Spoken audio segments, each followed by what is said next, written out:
All right, so for those of you who are new or have missed a few weeks, we have been marching through 1st and 2nd Kings. As a reminder, 1st and 2nd Kings are really just one big book, but the scrolls aren't big enough to hold all the stories in 1st and 2nd Kings, so that's why they're split up. We've been talking about the divided kingdom of Israel, the northern kingdom, the southern kingdom, the sin that was rampant, honestly, in both kingdoms.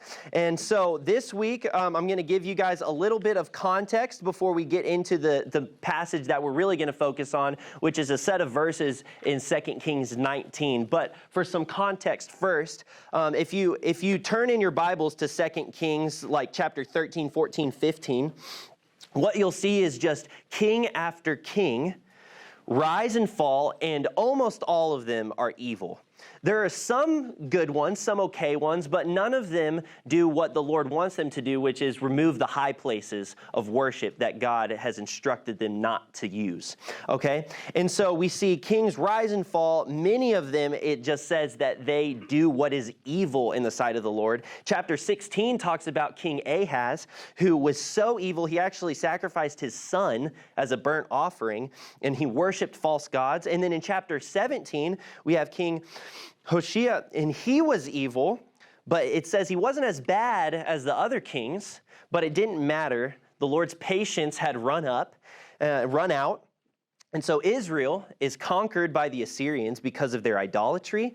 And it's kind of funny in chapter 17, some of the Assyrians resettle the land, and they're worshiping false gods. And so God just sends lions, and lions start eating them. And so they're like, hold up, what do we do? So they send a prophet that they had just, or a priest that they had just captured back, and he teaches them about Yahweh. He teaches them about the Lord. And they start worshiping the Lord, but they also still are worshiping their false god. So it's not a good situation. And then that kind of brings us up to chapter 18, and we get to King Hezekiah. And King Hezekiah is one of the best. In fact, he is the best king of Judah, the southern kingdom of Israel, of the people of Israel. And so in chapter 18, verse 3, it says, "And he did what was right in the eyes of the Lord, according to all that David his father had done. He removed the high places and broke the pillars and cut down the Asherah, and he broke in pieces the bronze serpent that Moses had made. For until those days, the people of Israel had made offerings to it. It was called Nehushtan. He trusted in the Lord, the God of Israel, so that there was none like him among all the kings of Judah after him, nor among those who were before him. For he held fast to the Lord. He did not depart from following him, but kept the commandments that the Lord commanded Moses. And the Lord was with him. Wherever he went out, he prospered. He rebelled against the king of Assyria and would not serve him." So I want to ask you guys and challenge you guys, how many of you want at your funeral the person who gives your eulogy to say similar things about you that are said about King Hezekiah? Will the person who delivers your eulogy be able to say honestly, this person did what was right in the sight of the Lord. He fought, or she fought, against idolatry in their own lives and in the lives of those that they had influence over.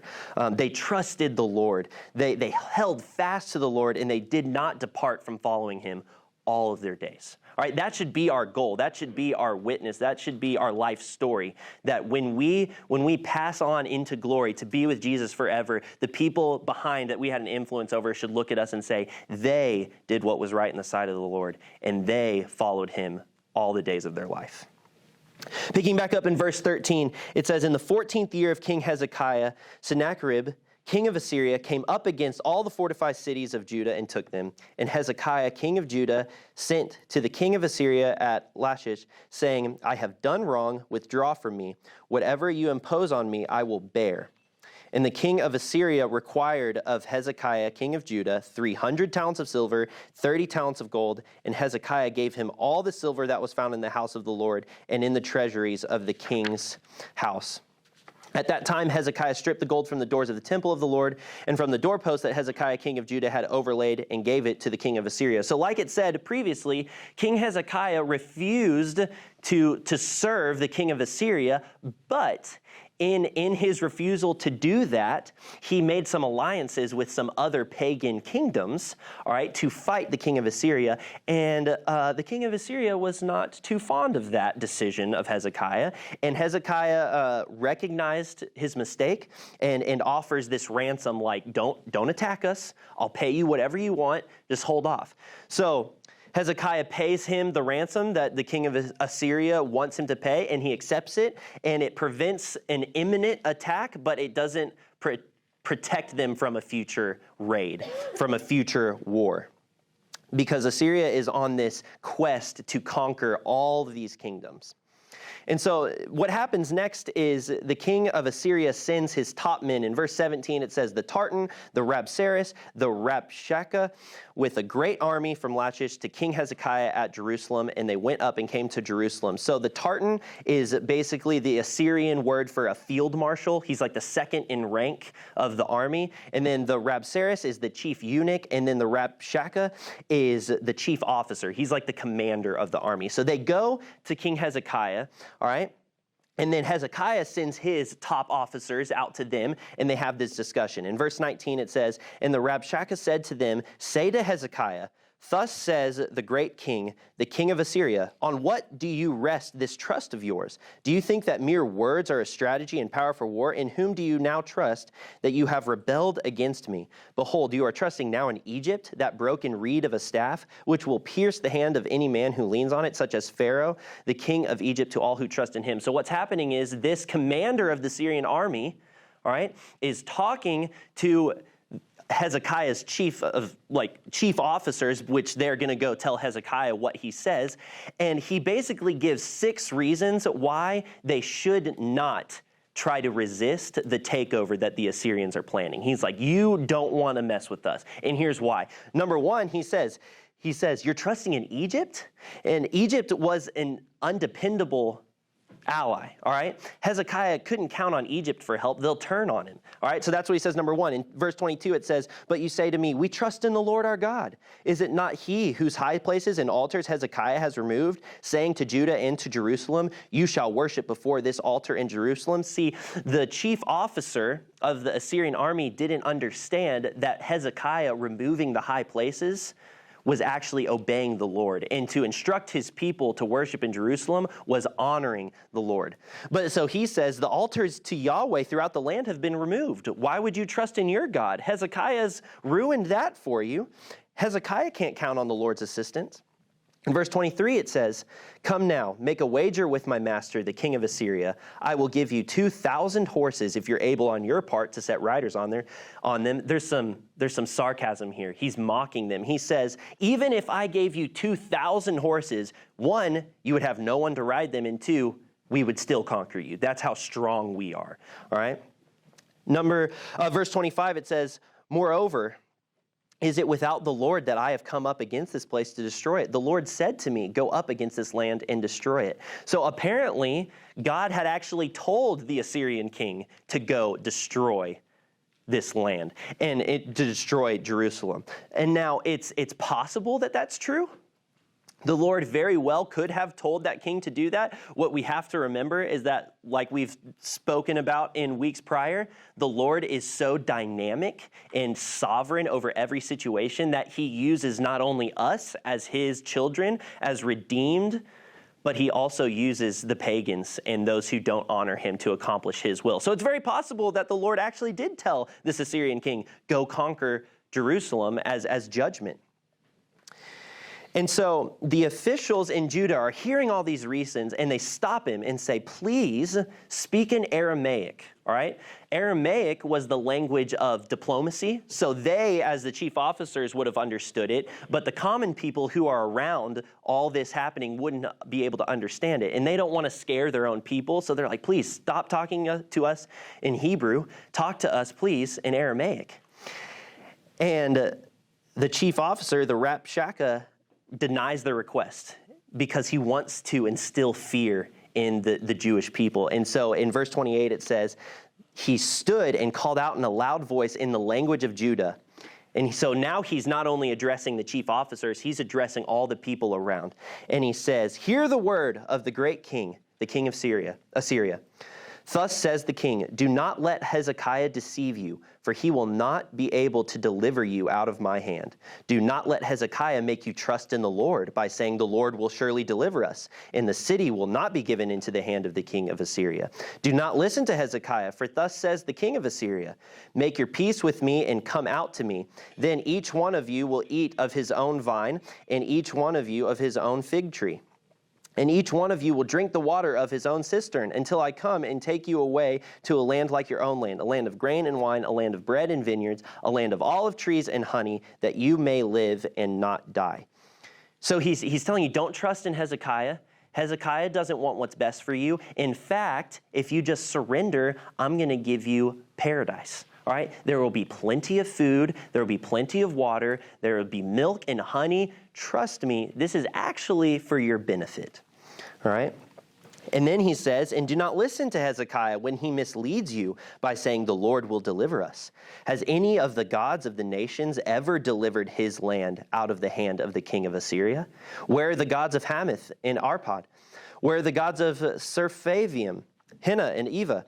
Have they delivered Samaria out of my hand? Who among all the gods of the lands have delivered their lands out of my hand, that the Lord should deliver Jerusalem out of my hand? So no other god was able to save the nations that the Assyrians had attacked. Therefore, Hezekiah shouldn't think that Yahweh could save Judah. See, this pagan commander and this pagan king are not only challenging Hezekiah, what they're really doing is they're challenging God. All right? So the officials of Hezekiah return to Hezekiah, and they tear their clothes, and they let Hezekiah know the news, and that brings us up to chapter 19. And in chapter 19, Hezekiah hears the report and immediately tears his clothing. All right? And so he tears his clothing, and then he turns to the Lord, and he turns to the prophet of the Lord for guidance. That's his first response. And so I want to ask and challenge you guys, how many of us, when we face a tough decision, our first instinct is to turn to the Lord? All right, and ask him for help and ask him for guidance and look to Scripture for wisdom. Or, like I do oftentimes, if I'm being honest, do we try to fix the problem ourselves, and then after we've exhausted all options that we can do, then we turn to the Lord? I think a lot of us think that we should only turn to God with our problems after we've gotten to the point where we have no other options. It's like, I've done everything I can. Maybe I should ask God for help. You know, that's not what Hezekiah does, and that's not what we should do either. When problems come our way, we should immediately turn to God, who wants to help us, all right, and listens to our problems. So Hezekiah sends his people to Isaiah, the prophet of the Lord, and Isaiah sends word back to Hezekiah and says, Isaiah said to them in verse 6 of chapter 19, say to your master, thus says the Lord, do not be afraid because of the words that you have heard, with which the servants of the king of Assyria have reviled me. Behold, I will put a spirit in him, so that he shall hear a rumor and return to his own land, and I will make him fall by the sword in his own land. So God distracts the Assyrians, actually, all right? He sends rumors of other nations coming to attack them so that they have to pull away from Jerusalem and focus on other battles, okay? But while they're focusing on other battles, the Rabshakeh, the chief officer of the Assyrian army, sends a letter back to Hezekiah and says, do not let your God in whom you trust deceive you by promising that Jerusalem will not be given into the hand of the king of Assyria. Behold, you have heard what the kings of Assyria have done to all lands, devoting them to destruction. And shall you be delivered? Have the gods of the nations delivered them? The nations that my fathers destroyed, Gozan, Haran, Rezeph, and the people of Eden who are in Telassar. Where is the king of Hamath, the king of Arpad, the king of the city of Sepharvaim, and the king of Hena, or the king of Eva? So what the Rabshakeh is doing is he's not only, like I said, challenging Hezekiah, he's not only challenging God, but he's actually inflating himself and the king of Assyria to be like a god. He thinks that he is so powerful and so beyond what everyone else is that can challenge Yahweh, the God of the Jewish people. So Hezekiah received the letter in verse 14 from the hand of the messengers and read it. And this is where I want to focus our time in verse 14.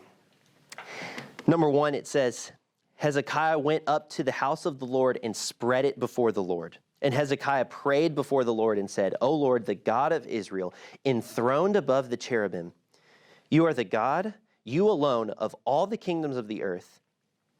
You have made heaven and earth. Incline your ear, O Lord, and hear. Open your eyes, O Lord, and see. And hear the words of Sennacherib, which he has sent to mock the living God. Truly, O Lord, the king of Assyria has laid waste the nations and their lands, and has cast their gods into the fire, for they were not gods, but the work of men's hands, wood and stone.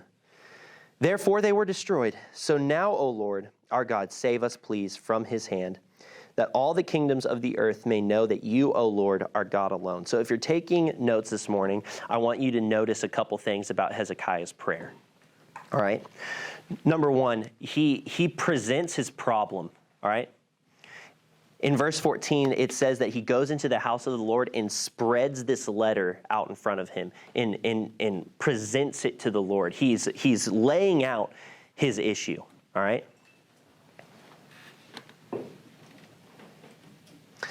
Number two, he starts his prayer with praises.